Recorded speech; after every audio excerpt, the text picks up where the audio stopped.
sweethearts. God bless you. Wow, wow, wow, wow. Thank you. Please sit down. I got to be honest, I'm a little disappointed that there weren't, fireworks and things when I came up here. I was told, Charlie says, well, we can't pay you, but we'll honor you with fireworks. Okay, that's strike one, Charlie. I am thrilled to be here. I will be on the main stage at 3:30, and if they don't have fireworks then, I'm leaving. I just want to be honest with you. I can only take so much.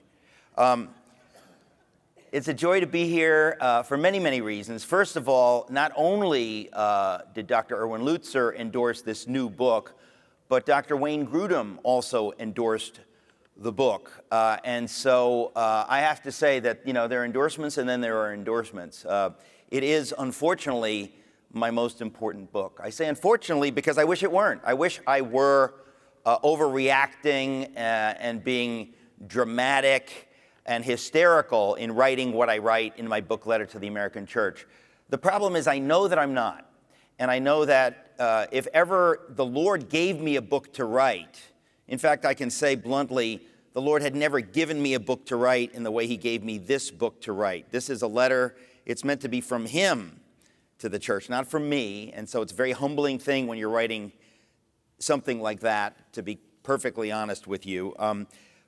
I've been talking about the book everywhere. If you want to hear me talk about it, you can go online. I've spoken in many churches about it, so you can get the full impact of what I mean to say in it. And of course, if you read it, you'll get that as well. But I do want to talk to you about education, because somebody just told me as I came up, hey, it's an educator summit. So if you're not here for the educator summit, you're in the wrong room. Education is one of these subjects. I could talk for days on the subject, and according to the clock, I don't have days. I have a very short period of time. But I want to say this. My experience, my biography, so to speak, I wrote about it in a book called Fish Out of Water, kind of the story of my life up until my 25th birthday, when I was born again. Anybody familiar with that phrase? Does that make any Reformed people uncomfortable? That's tough luck for you. You need to step it up. The Holy Spirit is alive. I had a dramatic experience with God around my 25th birthday. And when that happened, everything flipped, which is supposed to happen. Jesus changes everything. If he doesn't change everything, it ain't Jesus. And when I came to faith in 1988, the Lord spoke to me miraculously in a dream. It was utterly miraculous. My whole life changed overnight. And suddenly my politics began to change. My view of everything began to change. And I began my journey with Jesus. And as you know, or should know, when you get saved, that's not the finish line. That's the starting line. When you get saved, it's the starting line. Now you get to live out your faith according to the dictates of what we call reality. You're no longer fooled by the ideology of this demon-filled world, but you have God guiding you into all truth. And so my life changed, my politics changed, and I suddenly got a totally different view of what I had experienced up until my 25th birthday. So to tell you quickly what I mean by that, my mom and dad, all these things are in all of my books. And it's a funny thing, because people think authors want to sell books. I write my books because I want to communicate to people. And so everything that I have in my books, I hope, is meant to be a tool for people to help them navigate the world in which we live, particularly the homeschool world and the classical Christian world. God has just given me these books to write so that I can communicate a lot of things that you could never communicate in a short talk at a place like this. But in any event, my story is that my mom and dad met in an English class in New York City. No, not a Chaucer class. My mom came from Germany, which was East Germany. My dad came from Greece. They met in a class to learn how to speak English in the 50s. I was born in the 60s. And if you're raised by a Greek and a German, that means you will be raised Greek. I'm just letting you know, if you're from Chicago, you're familiar with the concept. Greeks know they're the best ethnicity, and they're not going to apologize for that. So I grew up in the Greek Orthodox Church, and I got kind of a cultural Christian education, right? I never got the gospel. There are a lot of people going to churches and they're never really getting it, right? But I had a fear of God, respect for authority, because I grew up in the 60s and 70s with a working class mom and dad who believed in America more than most Americans believe in America, because they'd come from the other side where you don't have what we have here, which most of us have taken for granted through the decades, right? And so they raised me to have respect for the country and the flag and all these things. And then I achieved the American dream. I went to Yale University. And as you know, I got there about 150 years too late. Yale University no longer believed in the American dream or in God or in anything consonant with what we again can call reality. They had been sucked into, as my friend Os Guinness often puts it, there's the American Revolution model built on Sinai and the Exodus and the covenant and faith. And then you have the French Revolution model, which is built on, I don't know, what does Satan build stuff on? I don't know, the abyss. The point is that at some point, these wicked ideas came into the academy, okay? And you all know this. And we know it's the trickle-down theory, okay? Diderot and the people in the French Enlightenment, they had, 100 years almost before Darwin publishes his book, they were already believing in the idea that there is no God, that religion is evil, that the priest should be killed, and we will be free without God. I mean, it's really a satanic project. And if you know the story of the French Revolution, you know that it's just like in my newer book, Is Atheism Dead? When you really look at atheism or secularism, it really has this satanic flavor to it. It's not neutral and happy and rational. They talk about that. But it has this satanic flavor because it quickly devolves. Once you move away from God, you devolve into nihilism and cynicism, and it's very dark. But they don't really want to say that because that would reveal that to themselves and to others. And so they sort of pretend that we're about being rational, and they're about faith and, killing people in the name of truth and stuff. It's this false dichotomy. But those ideas have percolated, through the modern world for the last few centuries. And so, to cut to the chase, by the time I arrived at Yale in the 1980s, little did I know, a working class kid coming from an immigrant background, little did I know that I was not going to get, raccoon coats, vote-o-de-o-do, go Yale, bula bula. I entered a world where I thought I'm going to learn about lux et veritas. That's the model of Yale, right? That's the motto. Truth, light, and truth. But what I quickly saw was that everything my parents had taught me was being undermined. But I was young enough and foolish enough, and I had not been educated enough because I was not homeschooled. I didn't go to a Christian school. I went to public school. So I got some of this, but I wasn't really armed to face the onslaught of these basically Marxist ideas, anti-American ideas, when I went to Yale. And being a working class kid who wanted to kind of succeed, I thought, this is, I guess, the new truth. And I kind of drifted along and drank that Kool-Aid. And I wanted to be a writer. So I was an English major. And I really valued the great literature of the Western canon. But what I didn't realize is by the time I got to Yale, those ideas were already on the outs, right? The Western canon was being attacked and stuff. But, critical race theory was already there. In fact, Yale was at the forefront of some of this nonsense. And you don't need to know what critical race theory is because it's just stupid. It's just wrong anyway. So, who cares, right? So it's kind of like the new Coke. Did anybody remember what that tasted like? Do you care? Does it matter? No.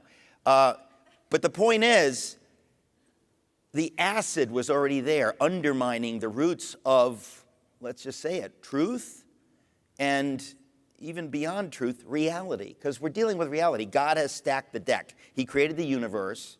You can't kick against the goads very long. The house always wins. God wins in the end. He created this universe. But for seasons, we can create these ideological bubbles, okay? The Soviet Union was one of them. And many people, you know, the uniparty, the deep state, the people who want to keep their power, they kind of acted like, well, it's going to exist forever, so let's get along with it. Let's have détente. Mr. Reagan, don't say, Mr. Gorbachev, tear down this wall. Don't say stuff like that. Let's just play patty cake with the devil because we don't know who wins. So that heroic sense of we must fight evil, we must stand for liberty and truth, which has been in this country from the beginning, really was already well on its way to being gone in the 80s when I was at Yale, as I say. And so I was an English major, I graduated, I wanted to be a writer. Now the problem with a place like Yale, and I'm talking broadly about education, what's the point of education? Let's get to the core of this. The point of education, first of all, in America, it should be for we parents to transmit our values to our kids and other things to our kids, and so we hire people to do that for us, right? Not for them to impose their values on our kids, because why would we pay them to do that? So that's what's supposed to happen. And you figure when you get to a place like Yale, well, you're going to learn about what is light and truth, and you're going to learn about these great things. But as I say, by the time I got there, they didn't believe in that anymore.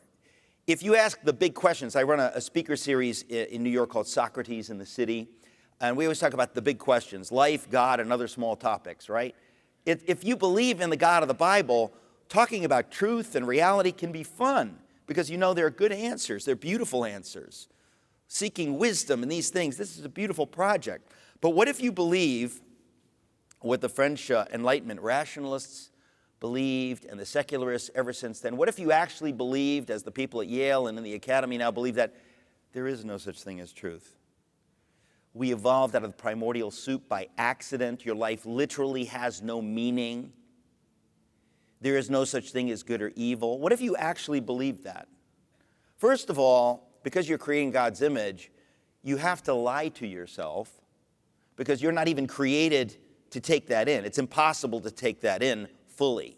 So you take in just a little bit, so you can sleep with your grad student if you want, for example.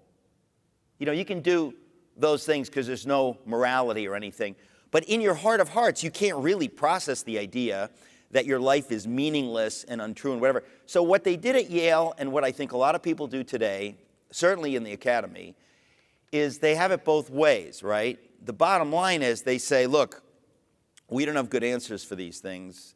The good answer, the true answer, which we here ought to know, is that there is a loving God, and loving is not even strong enough a word.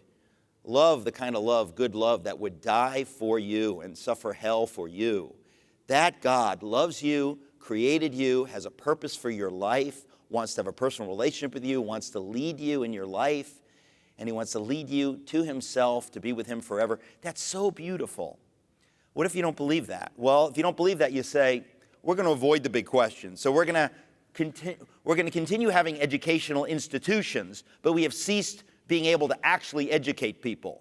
So we're going to give you skills and things and this and that, but the bottom line is life has no meaning, so get a good job. Try not to think about the fact that life has no meaning because you'll blow your brains out and there's no point in that. Just try to get what you can out of life.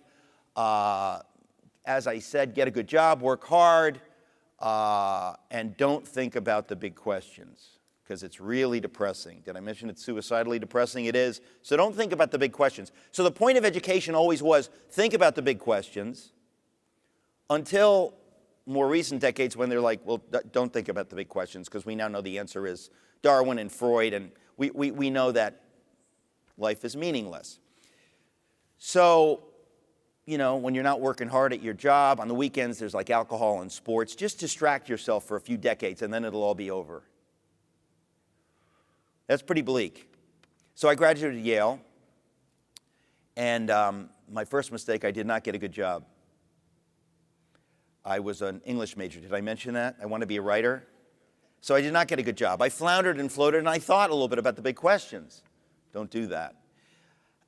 And I ended up moving back in with my parents. Now imagine your parents are working-class European immigrants. They sent you to Yale University.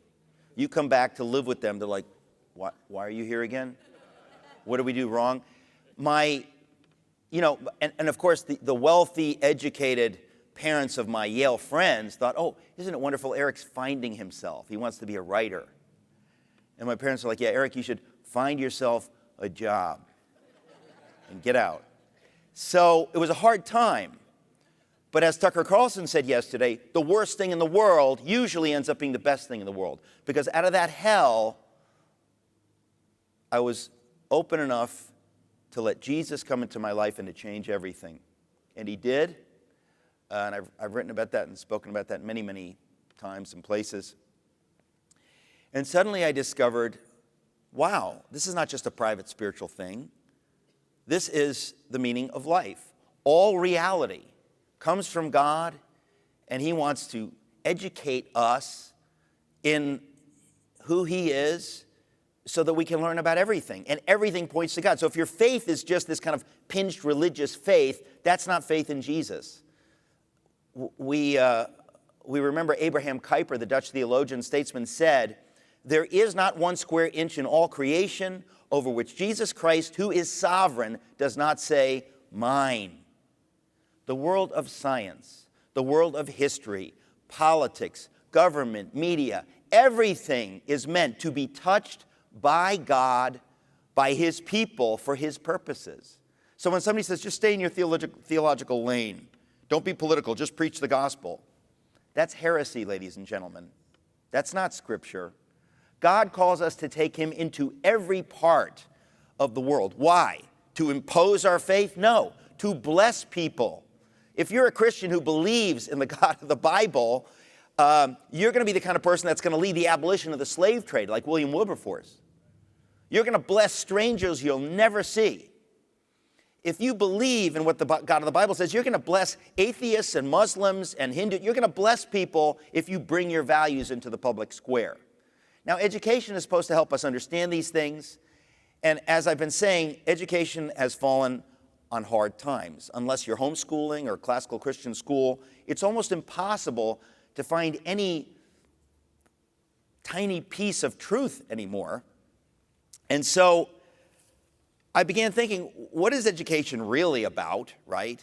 As I said, theology was once called the queen of the sciences. I'm sure Wayne Grudem thinks about that every day. Maybe not. Why? Because it leads to everything else. But if you pull God out, what do you have? Metal shop? I don't know. What are they teaching? You're not teaching foundational truths that point to every other truth. You're just teaching skills. And so the two most recent books I've written before Letter to the American Church, or I shouldn't say two most, but the two I want to touch on here that are fairly recent, get at this. And I thought I need to highlight this. The first one that I wrote, the most recent one that I wrote is called Is Atheism Dead? And I never planned to write this book. I've always been into apologetics, but in the course of the last few years, I met a few people that, sometimes you figure this has to be God ordained. I met a guy named Dr. James Tour, a nanoscientist in Houston, who's one of the top scientists on planet Earth easily. And he is as on fire a Christian as you'll ever meet, ever. And he starts talking to me about this concept of abiogenesis. Some of you probably know what this is. In 1952, there was an experiment in the University of Chicago, and some grad students ran electricity through some dead, what do they call it, prebiotic soup, through something, there's no life, and they ran electricity, and they got some amino acids out of it. Now, if you're not tracking, it doesn't matter. But they said, whoa, amino acids through random processes, through electricity, which would be like lightning, striking the early Earth's atmosphere, whatever. That's just step number one. We're on our way with science showing how you can go from non-life to life. But what James Tour told me is, he said, Erica, it's been 70 years. They've been working on this for 70 years. Not only are they no closer, because, when you say, well, we got from A to B, well, they never got from B to C, much less C to D, much less to Z. Because every year that passed since 1952 when they did this experiment, and this is the irony, this is really the thesis of my book, Is Atheism Dead, is that if God is God, everything points to him. Sometimes it takes a while. Sometimes you can live the lie or believe the lie that science is pulling us away from God. Well, I told you before, God stacked the deck. The house always wins. If God is God, science done properly will always point to God. It just takes more time. And in the 70 years since they came up with amino acids, whoop-de-doo, they have discovered that the project of going from, is that the subway? Aren't we in Phoenix? What is that? In New York, it's the subway. Yeah, it's the fireworks. I know. They're late, and they're in the wrong room. But you know what? I'll forgive it. I'll forgive it. But basically what James Tour was explaining to me is that the more we've discovered in science, in this pursuit to show how you get life from non-life, is that the simplest form of life, which is a single cell, think about this, folks. The simplest form of, this is science, okay? This is pure science. This is not Christian science or biblical science. This is called science. The simplest form of life, a single cell, the more you know about it, the more you discover a jaw-dropping complexity that makes you want to weep if you ever thought this just happened by itself. It'd be like discovering a laptop on the beach and saying, like, hey, look what the wind and the waves have created. And then you look closer and closer and closer, and you go, oh, I don't know if the wind and the waves are capable of creating this, not in 100 quintillion years. So science, as it's progressed in the last 70 years, most of us didn't get the memo, because it's kind of embarrassing for a lot of scientists who are stuck on this naturalistic anti-God view. Most science has more and more and more pointed to the idea that, well, if I had to guess, it sure looks like an infinite intelligence created everything exquisitely, brilliantly, right? Because if you say to a scientist, when did life come into being? They go, oh, very simple, 4 billion years ago on the surface of the earth, single-celled life appeared. You go, yeah, great. How did that happen? The point is, in the 70 years since they've been trying to figure it out, not only haven't they figured it out, what they figured out, if they're honest, is that they know it never just happened and never could have just happened. But if they admit that publicly, they're going to lose funding, so they're going to keep their mouth shut and keep going. So I realized that's just one example of innumerable examples in my book, Is Atheism Dead? But the point is, everything points to God. Even if you don't like it, even if you hate the thesis of God, or the hypothesis of God, if you hate that idea, you're in problems, because this thing we call reality and science and truth and honesty point to that idea. And so when I heard this story from James Tour, I thought, you know what? There's always argue about evolution and this and that. You don't even need to touch on that. Because evolution, you can argue this idea that, well, there's a mechanism of life becoming more complex through natural selection, and I could understand that, even though I don't think that's how it happened. But I can understand how they could get there. But what about before you have life? What about before you have any mechanism? How do you go from non-life, little bits of nothing, to life?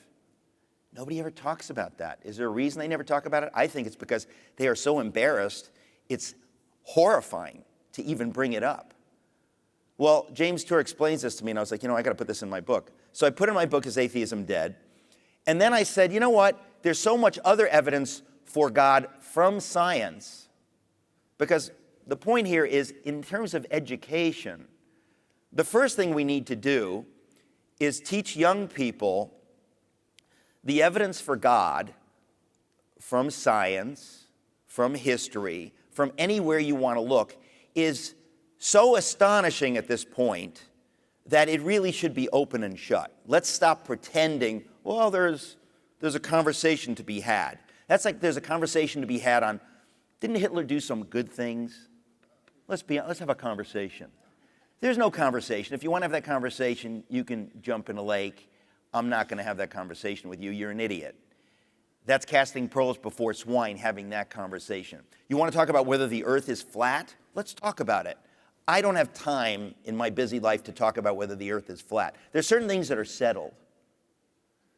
The idea whether there is a God, the evidence has become so overwhelming that for people in the academy to pretend that we know there's no God, and for people in the church to pretend like, well, maybe they have an argument and let's engage them, I think that conversation is over.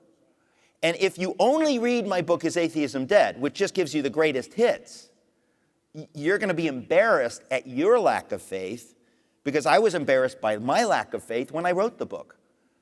The evidence for fine-tuning, which I won't go into because of time, but the fine-tuned universe, everywhere science looks. Now again, as the decades have passed, the evidence has piled up and up and up dramatically. Okay, so 50 years ago, well, it's an argument. Now it is open and shut. The level of fine-tuning that we have discovered from science, we're not talking about Christians, we're talking about scientists looking at things, thinking, if this were just a 0.5% different in this direction or in this direction, there would be no universe, or no earth, or no life, or whatever it is. This evidence has been mounting up through the decades, and I realize in writing the book, Is Atheism Dead?, the church hasn't gotten this memo. We need to understand that we're living in a new age, and if we will have the courage to speak these things, we will be able to say to people, listen, I know you didn't get the memo, and I want to be gracious to you, but I'm not going to pretend like there's a conversation anymore about whether the earth is flat or whether there's a God. Like, these are things that are settled if you know just what's in this book, much less where I got it all from. We need to be infinitely bolder because the evidence is there. And again, I wrote the book just because I kept thinking, there are books about this, but a lot of Christians aren't aware of this. I need to kind of put it all together in a book because you can't do education unless you start at the beginning. Everything points to the existence of God, whether you like it or don't. Now, if you want to argue about the resurrection, or you want to argue about how all the Christians are jerks and hypocrites, or how the Bible has weird stuff in it, you can have conversations about that. But about the existence of God, the existence of an infinite intelligence that created everything, I'm sorry, but that ship has sailed. You just haven't heard about it. So that's kind of the basis, and I think we are way behind on that. And that's why, again, I was saying I write my books to put these tools in the hands of Christians to say, you need to know this. This is not theory. This is like hardcore. Your kids need to know that the evidence for God is utterly overwhelming. It's not good. It was always good. It is now utterly overwhelming. And we need to know that, because if you know that, it changes your attitude. You have a boldness that you don't have if you're kind of like, well, I don't know yet. So for me, education is at its heart about that.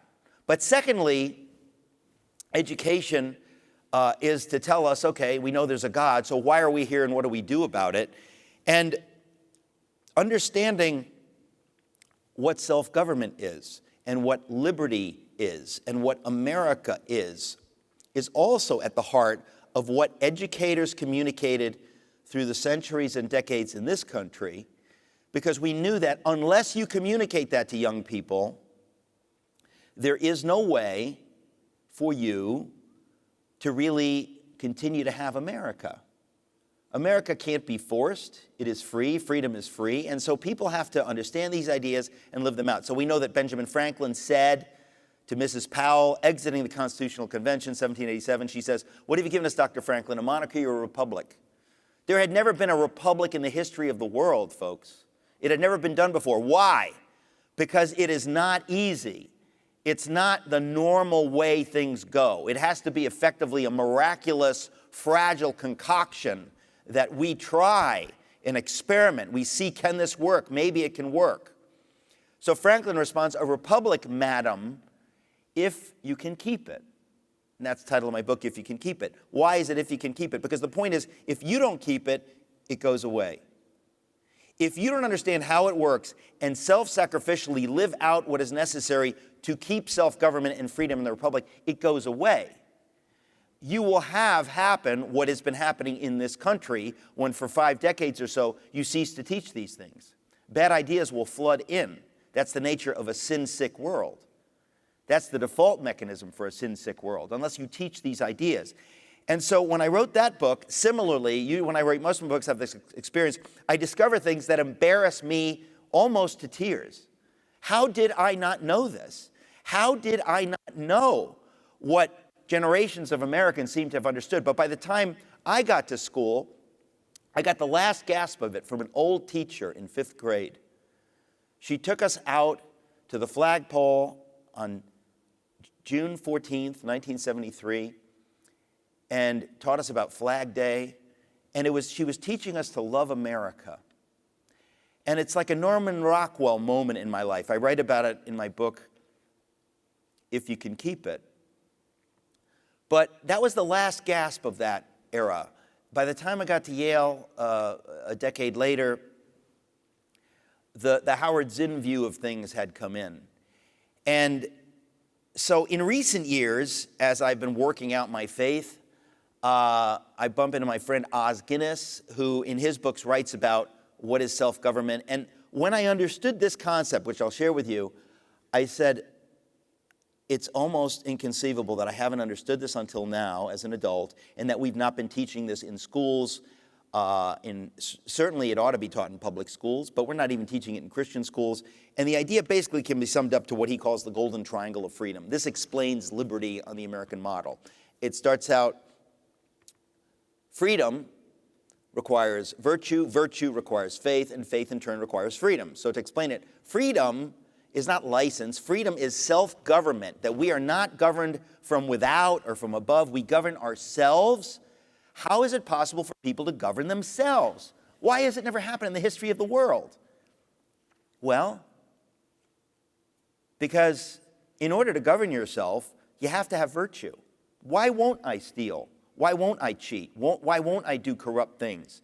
I have to know that what I do matters. I have to have the virtue to do the right thing when no one is looking. That's called virtue. Every one of the founders, no exceptions, understood this concept, that liberty, self-government cannot exist without virtue. What's the last time we taught virtue in the public schools? You know the answer to that.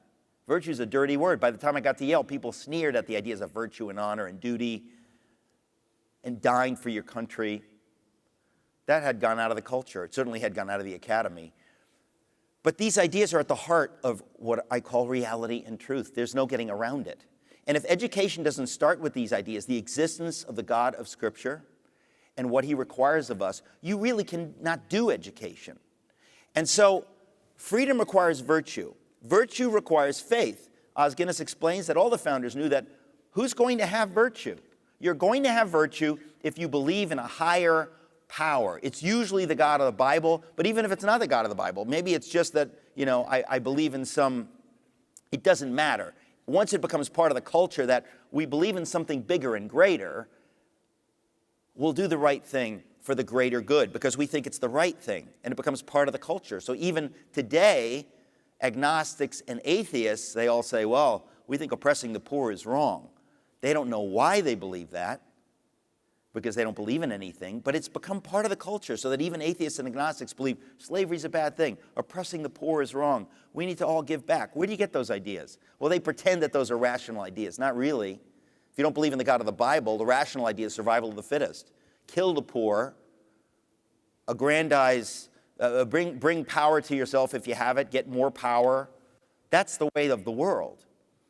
But the founders, because of the first Great Awakening, had a different view. They said, we have a lot of religious people in the 13 colonies, thanks to the preaching of George Whitefield, people who can govern themselves. They believe in the God of the Bible. They don't steal. They do all these good things and don't do these bad things because of their faith. They have virtue because of their faith. So we see, as Tocqueville saw a few decades later, wow, the churches seem to be at the heart of liberty. How bizarre. In France, it's the opposite.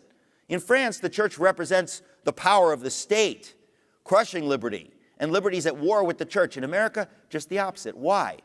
Because not only do we have faith here, but the faith that we have in America requires freedom, freedom of religion. It is not state-based authoritarian, you have to go to this church. If you're a member of this state or this nation, you go to that church or you go to that mosque or you say you're an atheist or whatever. The state says, we have nothing to say on this. The people are free to choose what they believe and how they believe and where they go to church and whether they go to church. We have freedom of religion in America, and that's going to be the strength of America. The strength of faith will come because it is free. People will choose it freely. It'll mean something to them if it's not imposed on them. And so freedom requires virtue. Virtue requires faith. Faith requires freedom. Around and around it goes. When I understood this, I was so astonished. I said, I have to write a book about this because this needs to be communicated on a simple level that high schoolers can understand, because this is at the heart of everything in America. You cannot have American freedom, and you see it going away, unless everyone understands these ideas, because these ideas cannot be legislated. The government cannot force people to get this stuff. Freedom has to remain free. So I've written a number of biographies, and this is how I see God's hand in my life, because I wasn't planning on this, but God called me to write the biographies of Wilberforce, Bonhoeffer, and Luther. I see in retrospect, also with my book, 7 Men, 7 Women, and now 7 More Men, to inculcate virtue, to say, look at a virtuous life. Look how beautiful this is. We used to do that in American schools. If you do not do that, you're not helping young people understand, what should I aim for? Who are the heroes we have now? I don't even need to mention them. Like Billie Jean King? I mean, it's almost funny, right? Who are the books that we're putting out there? It's not Edison and Lincoln. I don't know what it is. Greta Thunberg. It's beyond pathetic. So to educate young people, you have to teach virtue. You have to teach all these things, and you have to teach what it is to be free. What is it that makes America free, has made us free? And if you don't teach that, Lincoln was huge on this. Nobody understood this better than Abraham Lincoln, and I write about him in my book, If You Can Keep It. I was amazed, frankly, at his grasp of the founder's vision, and embarrassed that I hadn't seen it before. So all these things to me are utterly central to the project of education. If you try to get away from God, if you try to get away from what God leads to in all these spheres, if you don't understand how liberty works in America, you can't save America from the Marxist monsters. If you don't understand the evidence for God and the evidence for everything that is true, it's very difficult in this culture to kick against those goads. So we need to arm our young people with these basics. And here's the good news. Because they're created in the image of God, it doesn't take too much to arm them. They'll get it. It's like math, right? You can't have an alternative math. There's math, and then that's it.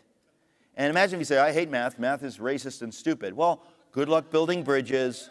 Good luck balancing your checkbook. Good luck, because math is math. And I hate to tell you, but all truth, the truth of math, the truth of history, the truth of science, it is all the truth of Jesus of Nazareth. There's no such thing as Christian truth. And we have participated in our own marginalization by talking about, well, this is Christian truth. There's no Christian truth. There is truth. If it is true, it speaks of the God of Scripture, whether it does explicitly or it doesn't. When you see a tree or a sunrise or an apple, you don't say, is that a Christian apple? It is all Christian. It is all by Him and in Him and pointing to Him, whether you know it or not, and whether others know it or not. So all we need to do is convert people to what I call reality, and it will nudge them toward God. If you point to truth, it will nudge people toward God. There is no way around it. God does not exist in a little religious building. He exists in every atom in the vast universe. So in conclusion, let me just say that, what Erwin Lutzer was talking about, how we have to stand and not bow, that's really at the heart of my new book, Letter to the American Church. If we do not understand God has called us, in the short season that we're on this earth. The older you get, the more you understand this. We're here for a short season. He's called us to live for him utterly, totally. There is just no, well, let's see how things go. We are in an ideological war. It is a spiritual war. It's not parts of it are spiritual war. It's a spiritual war between good and evil, between truth and lies. And we are seeing that much more clearly than we did 10 years ago. And it's why if the church doesn't respond to where we are now, which much of the church has not, we are going to go down that hellish path. God is judging us just as he judged the German church in the 30s. If you, the church, do not stand, I've appointed you to stand because you claim to believe that Jesus defeated death on the cross. If you didn't say you believed that, I wouldn't hold you to it. But you claim to believe that. If you believe it, you need to live as though it's true. If you don't live as though it's true, you don't believe it. And if you don't believe it, you're not going to heaven. You can't say, well, the website of my church says it, and I go to that church, so I believe it. If you're not living it, the Lord knows you don't believe it, and the devil knows you don't believe it. So we need to live these things out with everything we have, because the Lord is calling his church to be the conscience of the state in this season. And I want to say also, when people say things like, well, America's an empire, it's, 250 years is about the Charlie touched on this yesterday. That is garbage, folks. There has never been a nation like America. To compare us to previous empires is utter historical ignorance and idiocy. There has never been a nation as blessed as this nation. And remember, when you're blessed by God and chosen by God, you don't click your heels and go, whoopee, we win. No. You realize, oh, this is a grievous burden God has put on us. We did not choose this. We don't want it. He chose us, and he requires of us that we live that out. Of those to whom much is given, of them will be much required. The Lord requires infinitely more of the American church than he does of any other group in the world. He says, I have given you something special, beautiful. You don't deserve it. You don't deserve to live here. But because you do, I expect you to live into that with everything you have, to live self-sacrificially, to not fear death, because you're already supposed to know that I defeated death on the cross. And if you know that's true, you will live like Dietrich Bonhoeffer. You will know that no one can kill you. When they kill you, you just go into real life. If you don't live like that, you're missing it. And I believe the Lord has allowed these horrible things to come on us in these last 2 years particularly, to wake up that part of the church that is not yet awakened, to drive us to be totally the Lord's in a way where we were living our life and our faith in half measures. And I believe that education is at the heart of all of that. We ourselves need to be educated in these truths so that we know what is true. Not that we kind of hope, but that we know what is true and we live in what is true. And then we arm the next generation to live in that way. The old world, and when I say old world, the world of the New York Times and Harvard and Yale and the Pulitzer Prize and the Nobel Prize, that world is dead. A great journalist today say, oh, you're going to get a Pulitzer. Who cares? They gave a Pulitzer to the person who wrote the 1619 Project. Oh, you're going to get a Nobel Prize. Who cares? Obama got the Nobel Prize for doing jack. Oh, you went to Yale. Yale is a woke, insane, lunatic asylum. So if you're foolish enough to think, well, I want my kid to go to Yale or Harvard, there are tons of Christians that think that way. They are fools. We need to acknowledge the new reality and understand that God called us to this reality. God called us to live in this moment for his purposes. And he desires that we wake up to this new reality so that we can fight with what he has given us to fight with, and to fight with joy, that we would be allowed to stand in this hour while others are still sleeping, and to help wake up those who can be awakened. We must stand and do so with utter joy that we get to be a part of what God's doing in this generation. And I do believe that if enough Christians in this hour, recognizing the horror of what we're going through, if enough will wake up now and stand, I believe revival will come. I believe more than revival, but reformation will come, and we will see an awakening of love of God and love of liberty that most of us hadn't dreamt of. But we have to be all in this current war for his purposes, knowing that he has called you to it. Amen. God bless you.